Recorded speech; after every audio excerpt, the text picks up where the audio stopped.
We are back for another podcast. We have Giuseppe Adamo with us, an expert on international organized crime, especially in Italy with the mafia, but also general political situation in Italy. And today's topic is the war in Ukraine and how the Italian public has reacted to it.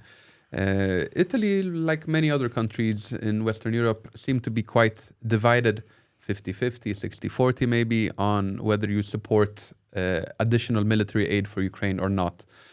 What is shaping perception of the war in Italy? First of all, thank you for having me here once again. It was a pleasure to be here and express a point of view in public. Well, so the war started in February 2022.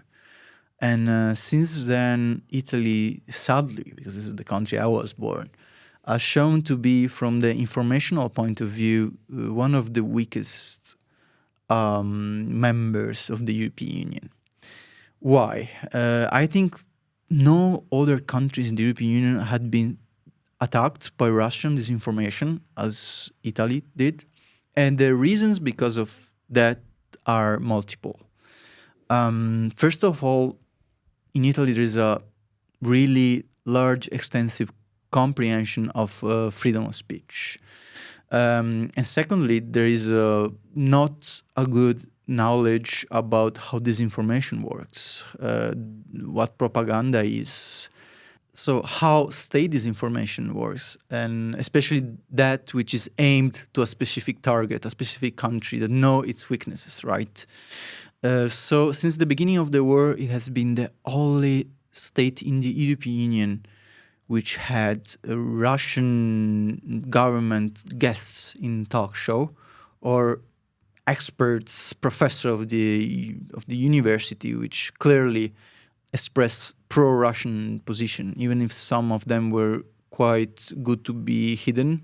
Like I condemn Putin, but, you know, and then they say that Italy should do the most pro-Russian things ever, like recognizing Donbass or don't stop sending weapons to Ukraine, right? This kind of actions toward the country had its effect, because if we see the polls, 57% of Italians were against sending weapons to Ukraine. And this shows clearly how sadly most of them don't know what it is about, don't know how does it works. And it looks like it is the same story as in many other countries in the European Union, that people that are far to the left or far to the right are more against sending military aid to Ukraine. In Italy, you also have this interesting movement, the Movimento 5 Stelle, or the Five Stars movement, which was supposed to be some form of populist, left-centrist alternative, and over time has become strongly pro-Russian. They started with exploiting the dissatisfaction toward the mainstream politics, which was perceived as corrupted, which was perceived as incompetent, and so on. And since then, there were many weird things happening in the sense of foreign policy, in the sense that one of the main ideologists of this movement was Giuseppe Grillo, which is a comedian. And he was really enhancing on ecologism, on direct democracy online, and so on. So he was seen as really progressive at the beginning.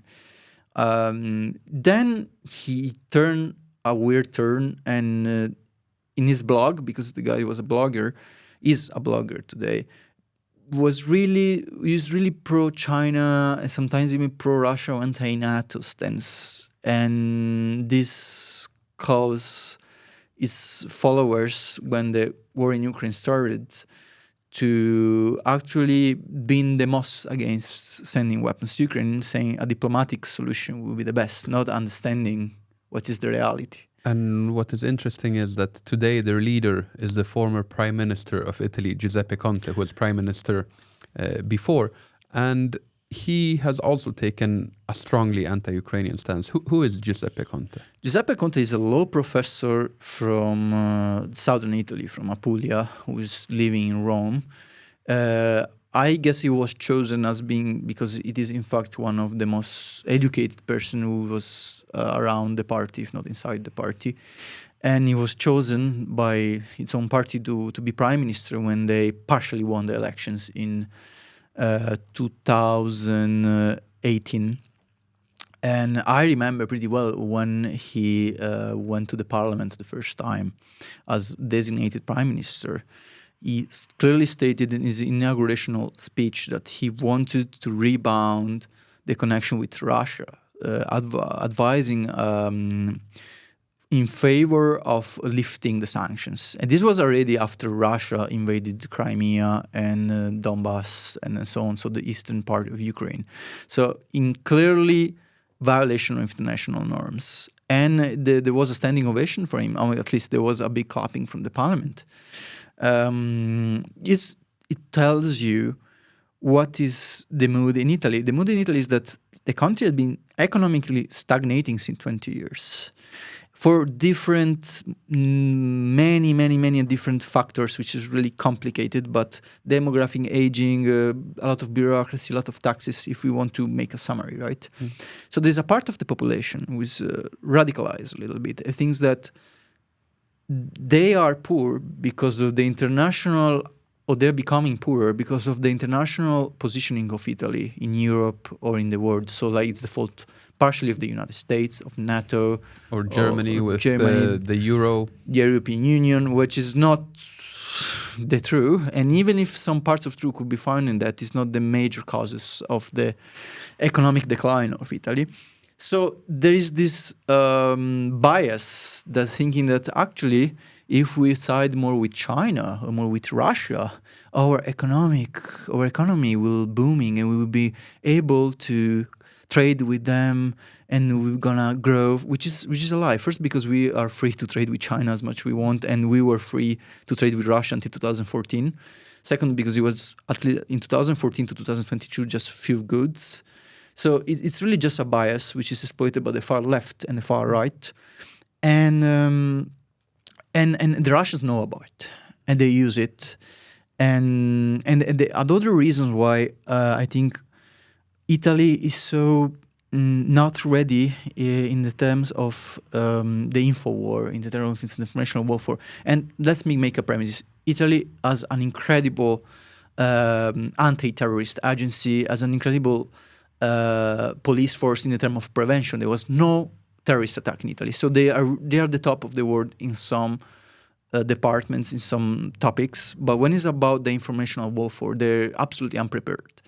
They don't have really clear the concept of disinformation. And if some of the maybe managers or top tier knows about it, it's not well known by the common population.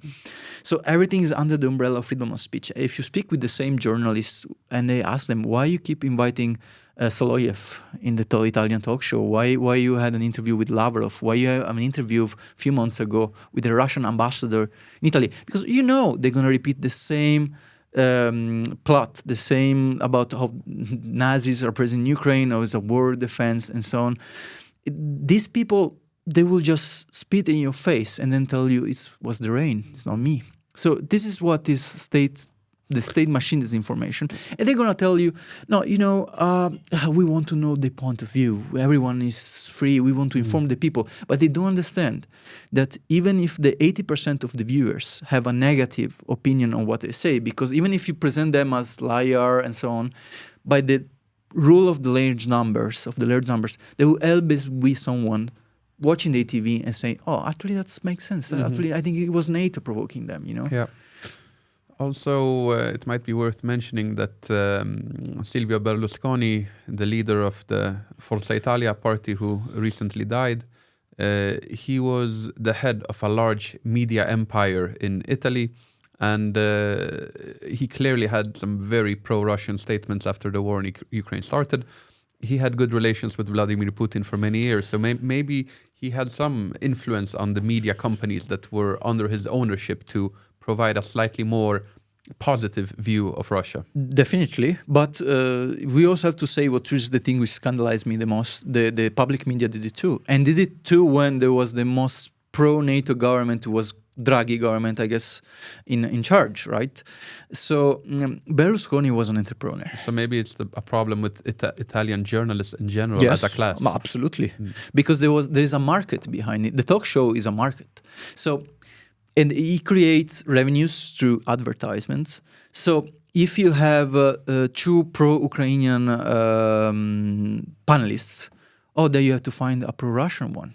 So they can have a clash and the views race and the money race, right? And they don't care that people die under bombs. And this is not about having different opinions. This is about crime perpetrated. This is about, Ukraine is a long way from Italy. So if this was in Libya instead, then maybe they would have been more concerned.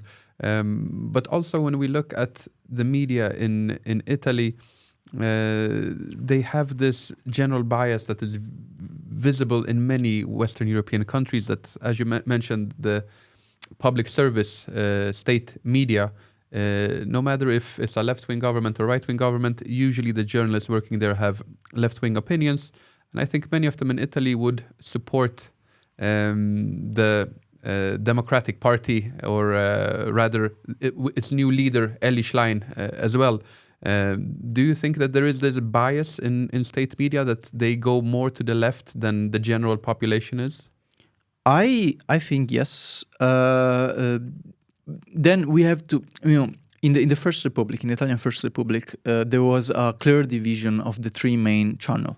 We have Rai Uno was the Social Democrats. Until today, you see they are pretty moderate and centrist. Then you have Rai Due, who back in the day was the Socialist Party. Bettino Craxi in the 80s, and then Rai Tre. Rai Tre, it was the Communist Party.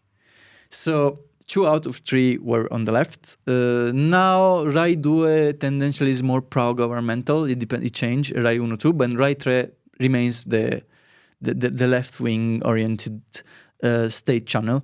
So the ingerence of politics in the public channel is obvious, and it's not something they never hide that much. Is because there is a parliamentary commission on the RAI, on the public television. So everybody knows that the direction of the public TV is governmentally nominated. But of course, then the journalists staying there. You have the same journalists being there 30 to 40 years, and of course, everyone on his own opinion, and everyone knows more or less if that journalist tends to be more on the left and that one more on the right, but there is rare. They usually go to Mediaset if they're really hardcore right wing. So yes, the presence of politics in the public TV in Italy is something everybody knows, and it's something even quite public and well known by everyone, right? So yeah.